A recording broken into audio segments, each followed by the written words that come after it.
start recording? Yeah, start. I just start. Thank you, sir. Okay, thanks. Yeah, I think it has already started. Right? Um, yes, it is recording. Yeah, thank you. So yeah, okay. So so this is the case. So let me go full screen actually. Oh, if I go full screen, then it goes like this. Okay, so this is the first thing. Okay. Um, Okay, so that you should, yeah, so it should print the total number of nodes and ways discovered, and basically, your program should allow the user to like enter part of the name for and then search that how many elements are there with that name. So note, mind you that there may be multiple elements for the same thing. Okay, because this is open source data, so multiple users may have uploaded. Okay, so this is one thing. The other thing is, okay, so the second thing is that here, so second task is basically that given an input OSM file, okay, now that you have extracted the nodes, okay, you have to find the k closest nodes to a given node. Okay, and k is obviously a user input, and this notion of closeness is basically the crow fly distance. Okay, so and the way you can compute that is by using the latitude and longitude information from the node. Okay, so each node will have a certain latitude longitude information. Okay, so you can just compute the crow fly distance from the latitude longitude information between the two nodes. It's so it's just the Euclidean distance between, if you were to think of latitude longitude as the coordinate, then it will be like a Euclidean distance. Actually, there is some difference there, but you can, for simplicity, you can think of it like this. Um, Again, you can use, so for all of this, you can use library. So you can also use, so actually you can try to also use something called the geodesic distance. You can use the library for that also. But for short distances, Euclidean distance is a good approximation for the geodesic distance. Okay. Okay.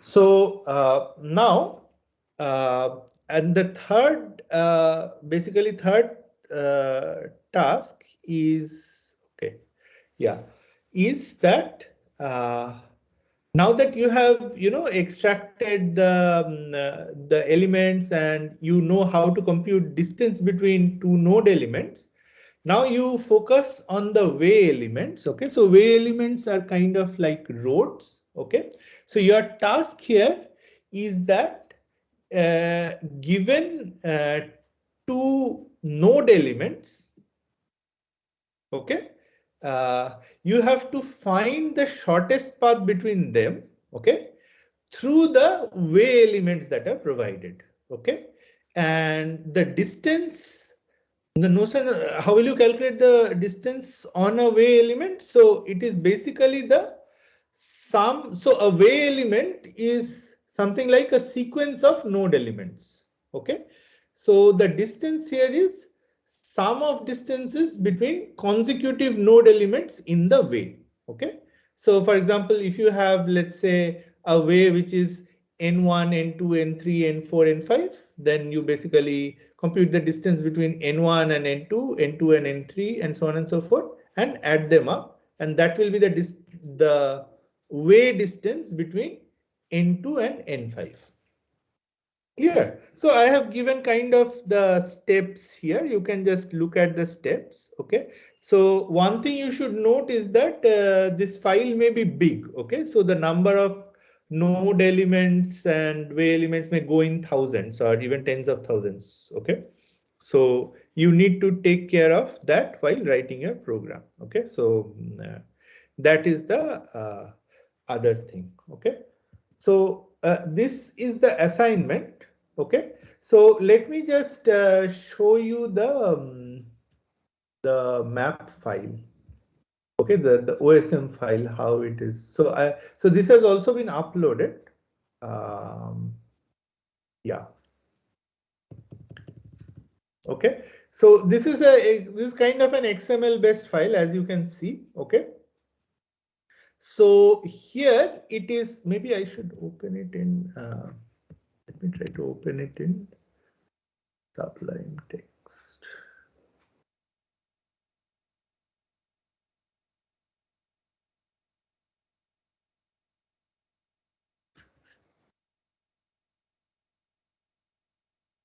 Yeah. Okay. Okay. So I hope you can see this. Yeah. So see, there's the OSM element. You need not worry about that. Okay. After this, you see this is the node element. Okay, and there are many such node elements one after the other. Okay, so yeah, you can see, and then some of these node elements will have this name. Okay, like here it is given Sabang. So this is data around Kharagpur. Yeah. So then you can see that this is a node element which is basically describing Kharagpur itself. So it is giving a latitude, longitude of the of Kharagpur, but it is also, giving this name, for example, the name Kharagpur, okay, and so on and so forth. Okay. So you can see, so there will be something. So yeah, there's Midnapur and all these things, but you can also see IIT here. Okay. Uh, yeah. Yeah, so yeah, IIT Puri Gate, IIT Kharagpur, IIT Staff Canteen, you can see all of this. Okay. Yeah. Yeah. So here you can see this particular this is a way element. Okay. We have already reached way element, but yeah, so let me go back. Uh,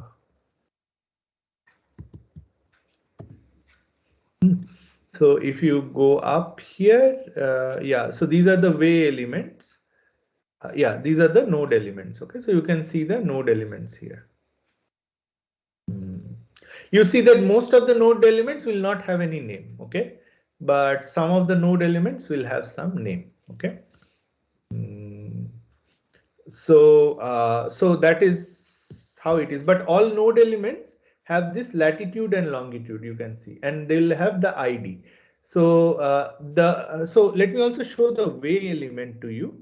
So the way element will be a sequence of node elements, as you can see here. Okay, and they will have a reference which will basically match to the node ID. Okay, so this is the way element with this ID. Okay, and it is a sequence of all these node elements. Okay, and the IDs of those node elements are given. So you can look up the corresponding node elements by referring to the ID. Okay. So Sir, this can is you please explain this once again, sir? I didn't get it. okay. Which part did you not get? So did you Sir, get way the element, sir. What are these IDs? This REF is equal to in this double quotes. yes. So you see, let me just search for this. Okay, so this is reference to a node element. Okay. So let me just search for the corresponding node element. Okay, so this is the node. Sorry, no, this is not the node element. This is searching only in the way elements. Just give me 1 minute. No, just give me 1 minute. Yeah, so this is the node element corresponding to that particular element. Clear?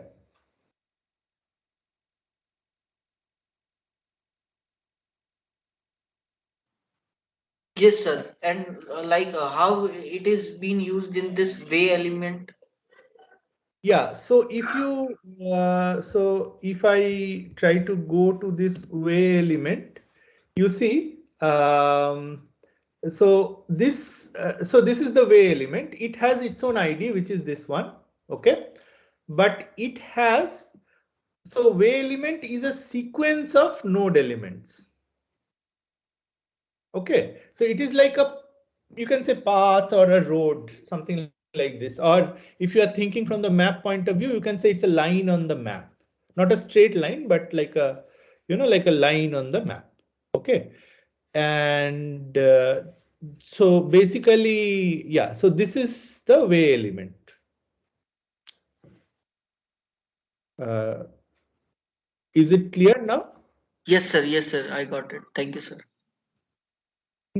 So Sir? you can, yeah, yeah. Sir, for each way ID element, it is guaranteed, right, that these reference node elements actually exist. Yes, yes, yes. That is guaranteed. Yes. Okay, sir.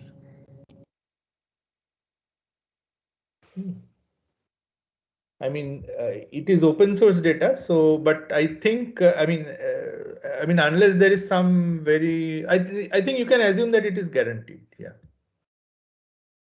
Yeah, you can see. Okay, sir. Yeah. You can see for every one of these, it will be existing. Okay. So any questions or comments? Sir, can we use a way element halfway through? Yes, it can be. Yeah, so good question, right? So so it can be that, you know, the actual way is much longer, okay? But for computing the shortest path, you just leave from somewhere in between. So it is possible, yes. Also, can we start from somewhere in between? As in, like, we start from somewhere in between and then end after, let's say, 2 or 3 nodes, and then we take the third element of another way element and then like that. Yes, yes, that is possible, right? So that is possible. So you should go node by node, right? So so you should basically be able to. So if you see now, so let me now at this point actually come back to the algorithm. So I have just given a like I mean, please feel free if you can come up with a better algorithm, please do that. Yeah.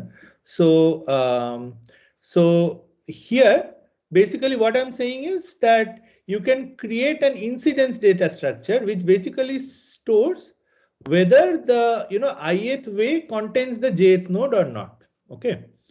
So once you have this incidence data structure, next you can basically sort of construct adjacency data structure between the nodes with like the one hop distance. So if two nodes have a common way, then what is the distance between them? And so two nodes may be part of many different ways. So in that case, you should consider in the graph, you should only consider the one that has the shortest distance, shortest one hop distance.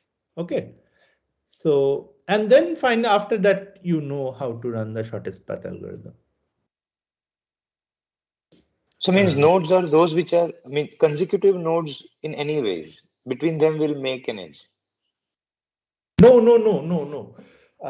Okay, let me try to explain this a little bit better. Okay. So one hop distance is between those nodes that are directly connected by a path, right? By a way, yeah. They are sort of part of the same way element, you can think. But for like one hop distance, they have to be consecutive elements on the way element, right? Or can they be anywhere on a way element? They can be anywhere on the way element, right? So but even if we take like only consecutive elements in one hop distance and then run a shortest path algorithm, we'll still like Yes, find sir. the minima, right? possibly, yes, possibly that will also work for you. Yeah. So sir, the question is that are the nodes in the way like sequential? like the every way has a list of node IDs. So are they in a sequence or is it just random? No, Because if they that's are, what, no, they are not random, not at all random. So the sequence is the, that is why the way element is there. Yeah, so they are sequential. Okay, yes, sir. So then taking consecutive nodes will suffice. Okay, so what you are saying is that so it may suffice, but you may end up with much more nodes than necessary.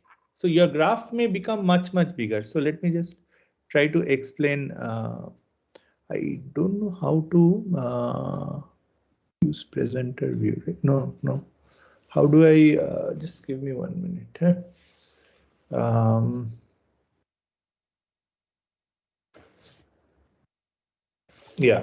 Yeah. So it can be, see, this is one way, okay? So a way is a sequence of nodes. So each of these is a node and you are supposed to connect one to the other.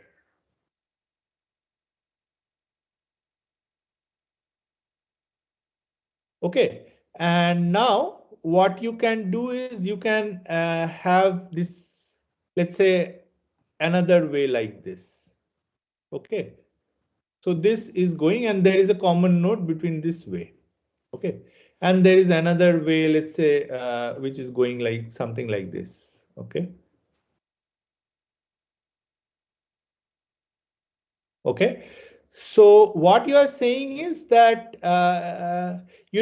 consider all these nodes, okay, which nodes I have drawn, and form the graph. So this is one way. Yes, that is one way. Okay, but what you can do is basically you can see that you can only, if you only form the graph with this node. Let me just use another color or something, I think. No.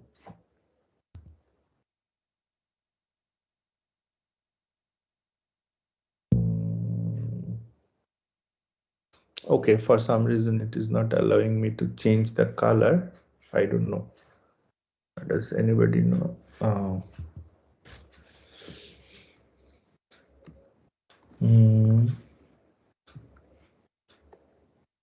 Okay. Anyway, yeah. So basically, I can just keep this one and this one. And suppose my endpoints are these, okay? So this is my one endpoint and this is my another endpoint, okay? So all these nodes need not be part of the graph. So yeah, or you could have all the nodes in the graph and then do the searching. That is also fine. So, sir, if you only take some of the nodes, then the shortest distance from those nodes that aren't included in that set, like that would be like the distance to the closest node that's in the graph and then distance from there. Yeah, so basically, so there may be other junction points like this. So what you're basically collecting is these junction points between the ways, right? So there may be other ways like these junction points between the ways.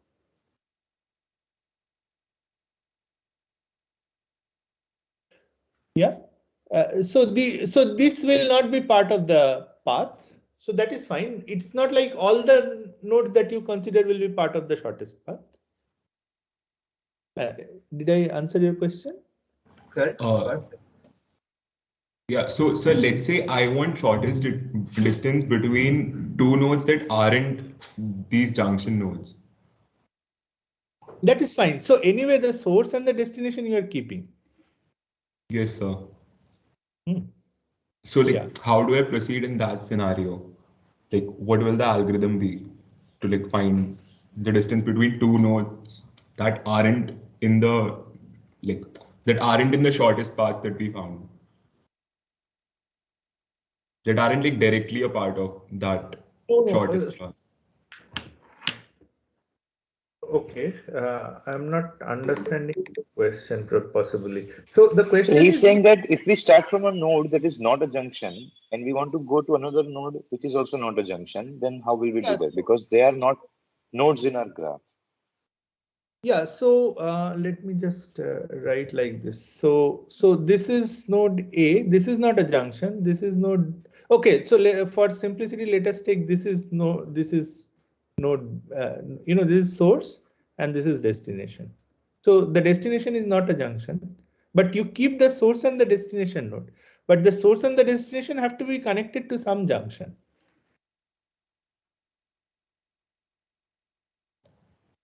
So we just take the closest junction from there. Yes. So Okay. it may be that there is another way which is also, it may be connected, the source may be connected to, so there may be, let's take this. This is also a junction, okay? And let's say there is another path which goes like this, okay? So from here to here and then this. So this is also a junction, okay? So yeah, I mean, it can be anything, yeah. So, but So in this case, it can happen that there are two destinations in between. There is no junction.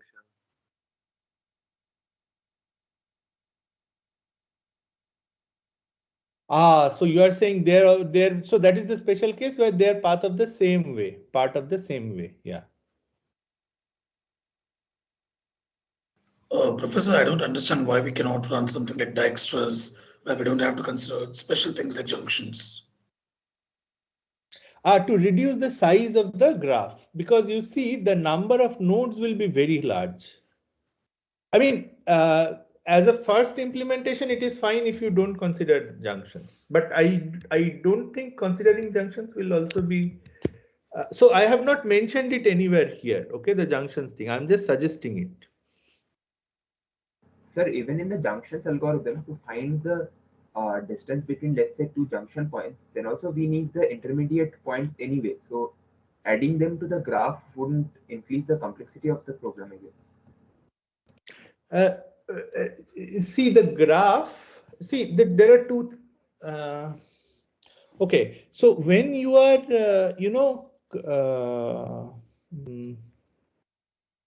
yeah. So what you're suggesting is that finding junctions is going to be anyway as complex as.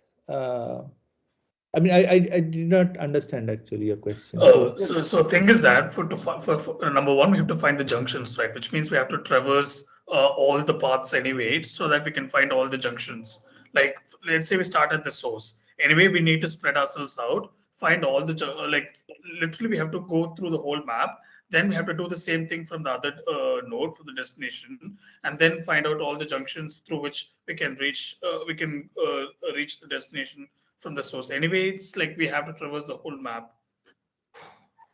No, that is correct. But question is, do you have to create a data structure? See, when you are, I think you, you try to implement, then you will understand. See, there is two things.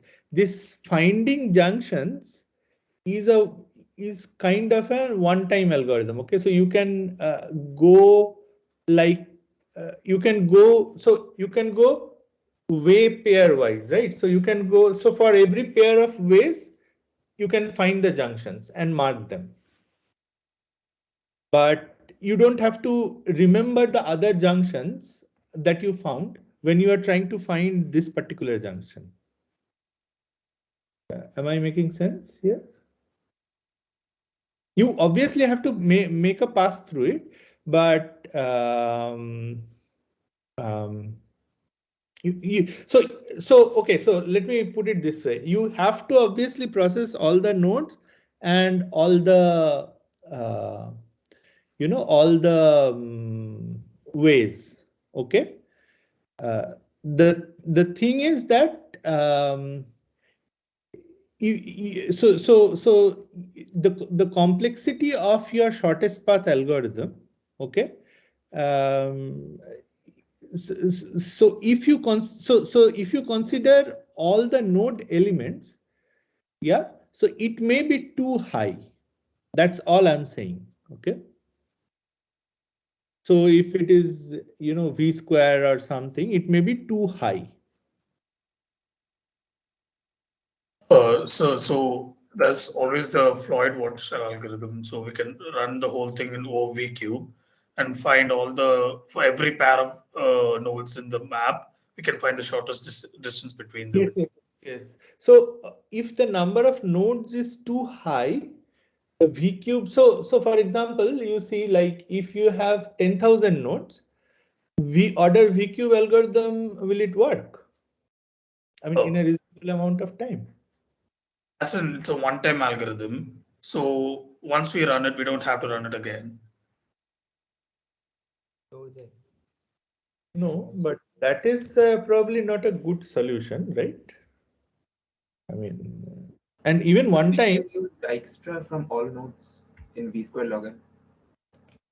Yeah, even V square log n.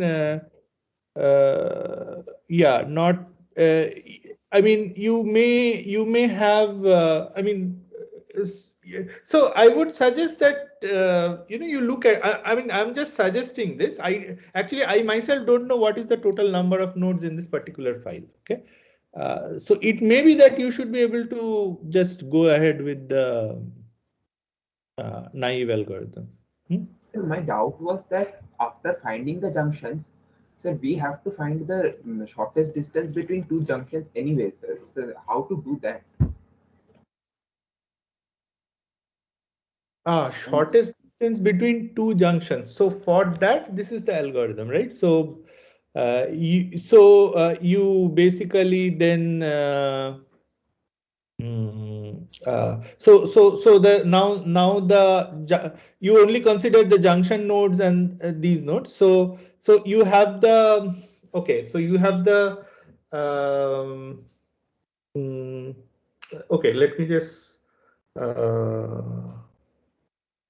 We will have to consider the like nodes in between for that in any case. No, but I had one more doubt. yeah, so you can use this incidence data structure, no? So the incidence data structure is basically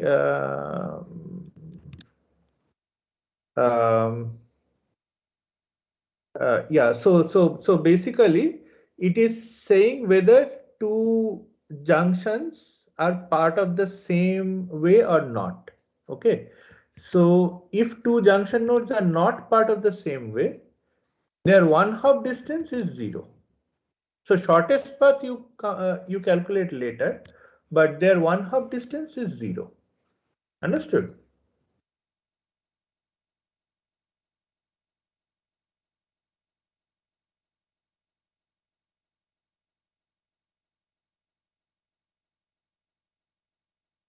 Am I making Yes, sir. sense?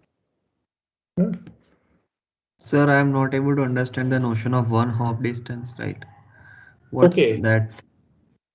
Okay, one hop distance means distance on the graph itself. So for example, there is the notion of graph distance, right? So if you have a weighted graph, let me just try to do it here. So yeah, so I don't know. Yeah, so A, B, C, D. So the one hop distance, so let's say the distance here is 1 or unit distance. So the one hop distance between A and D is unknown, right? So it is infinity basically, because there is no direct connection between A and D. But the graph distance is 2. Acha, edge weight. Edge weight, yeah. Okay.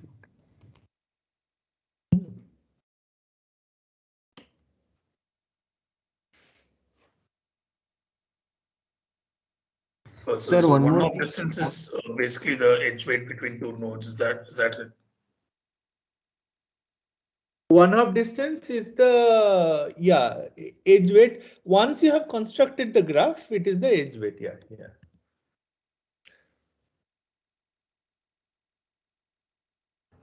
Sir, Sir, how many times will there, like, how many queries will be given? Yes, sir. I have the same question. It will be done interactively, right? So user will give, let's say, two input nodes.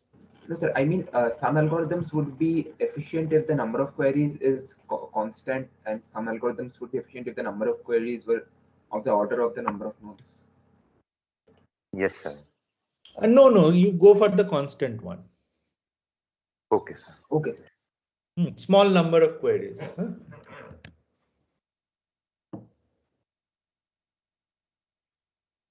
Like the queries will Sir. keep coming until user types something to execute. Sorry, I could not I mean, hear. we'll ask the user whether he wants to continue or end the programs. That will be query. Can you speak a little louder? I'm sorry, I'm not able to hear you. So I'm saying like the queries, it will be put like we'll ask the user whether he wants to ask another query or whether he wants to end the program. Oh, the user interface you're asking how? Yeah, so yeah, you can just I mean, yeah, you can ask the user to, you know, enter another if he wants to ask another query, or I mean, yeah. So I mean, you come up with a good design. See, this is yeah. So that is good. That is a good design according to me, but yeah, I have not specified anything here. So. Sir, once we are given a way, then is there any means apart from manually checking, like the order of the nodes for a particular way, will they be consecutive or there is no such assumption? No, they will be. So that is the, so if you see the data here, each way, so let me see the way element.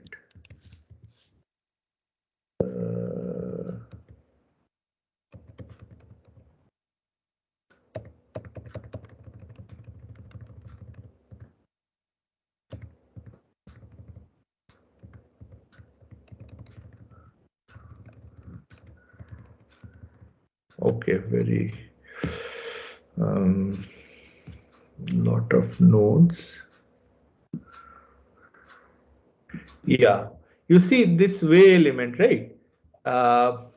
This sequence is important. So they are given in a sequence. So this is the way. Okay, so just to tell you mostly how this data is collected is that these ways are constructed from GPS traces. Okay, so users upload these GPS traces. Yeah, you can see this source is also given here, GPS. So the user uploads some GPS traces. So there is a temporal component to all of this. You can see that for actually in the node elements also you can see for each of these there is a timestamp also. Okay. So yes, so there is a sequence. There is a particular sequence in which this particular user, most probably holding smartphone or something, they were traversing. Understood? So we should not worry about the order, means it is user input. Just means it is by definition. Okay. That is how the way is. Okay.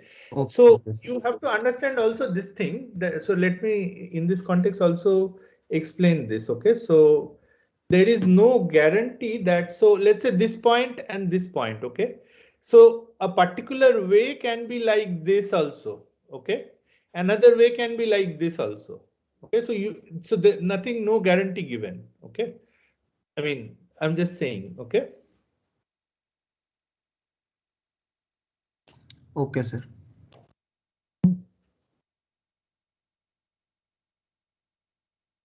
So where will the map distance between two nodes be given? So you figure between two nodes, right? So that is the number 2. That is the 2. So you can either try to calculate. I mean, yeah. So if you are if you want to be extremely correct, what you should do is you should take the latitude and longitude and then compute the geodesic distance. So you can sort of use some library. So geodesic distance computation is not very straightforward.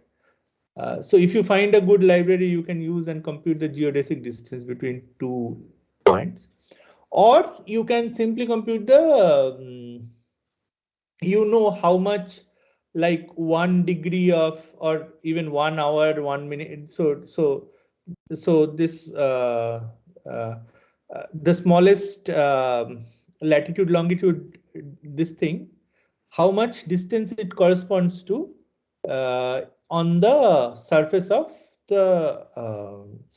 Earth. Okay, and from that you can compute. Okay, so for example, I mean, you can just find that out basically. Am I making sense here? Actually, I'm asking, suppose a way element is given, so there are nodes in that way elements. So will the distance between the nodes be given when we work in that way? No, the distance between the nodes will be computed using the the subroutine that you write for the use case 2. Understood.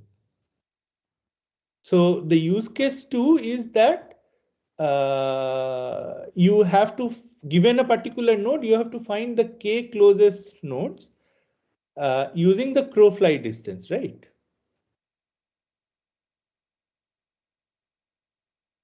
Clear? Sir, can you once show the way in the XML? Oh, in the XML, okay. Sir, let's say here two nodes are given in sequence. That means they are connected directly. Yeah, so that means the distance on this way. So this is the way distance, right? So for example, suppose you want to compute the distance between the first and the fourth guy, right? So that distance is sum over distance from first to second, second to third, and third to fourth. Yeah, okay, sir. And sir, Sir? Crowfly is directly computing distance between first and fourth.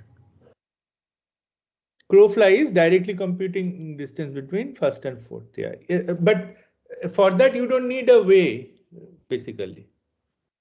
Yes. Sir, the one hop distance between two junctions should be infinity if they are part of different ways, right? Yes, yes, yes. Okay. Also, sir, if they are not sequential, let's say we need to find one of distance between node 1 and node 4, then also should be infinity because we have to hop to node 2 and node 3 first. Is there background noise or? Yeah. Can you repeat? So let's say we want to find the one hop distance between node 2 and node 5 in this way. Okay, in a particular way, right? Yeah, node 2 and node 5, yes. So sir, yeah, so it will be 2 to 3, 3 to 4, 4 to 5, sum of all these distances. okay, sir.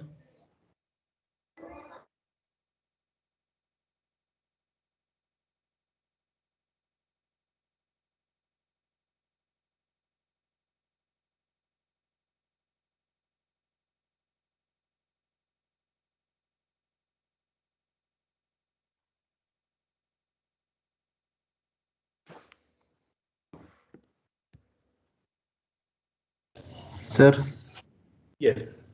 can we get a rough estimate of the number of nodes we will have, so that while designing the algorithm we can have an idea that Yes, that is the first problem. You see, the use case one is that you should print the total number of node elements and the WAML elements that you discover. that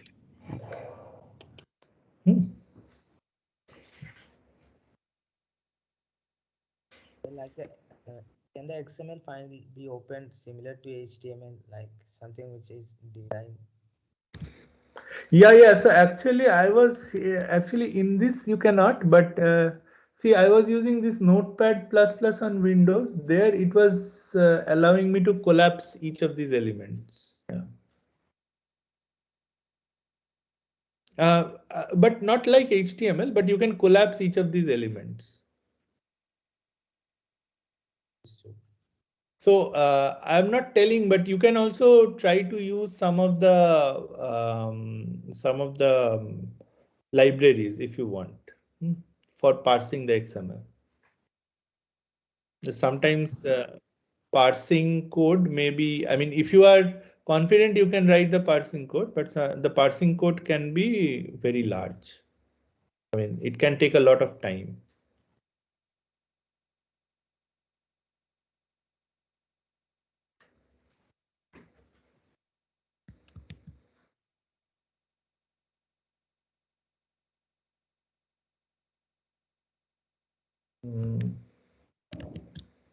Okay, any?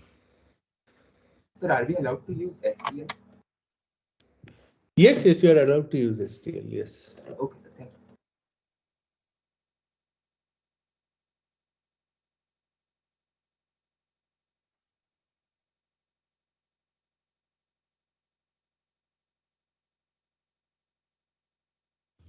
So Shurankata, should we tell about the logistics that? Yes. So if there are no more questions, I will just stop sharing. Yeah. So I mean, has that been announced that the deadline for the Java assignment has been extended? Yes, I said no, but I think you can announce it once more. Yeah. So in Moodle, it is reflected, right? In Moodle, okay. So I'm just stopping the recording. Okay. I hope that is fine. Yeah.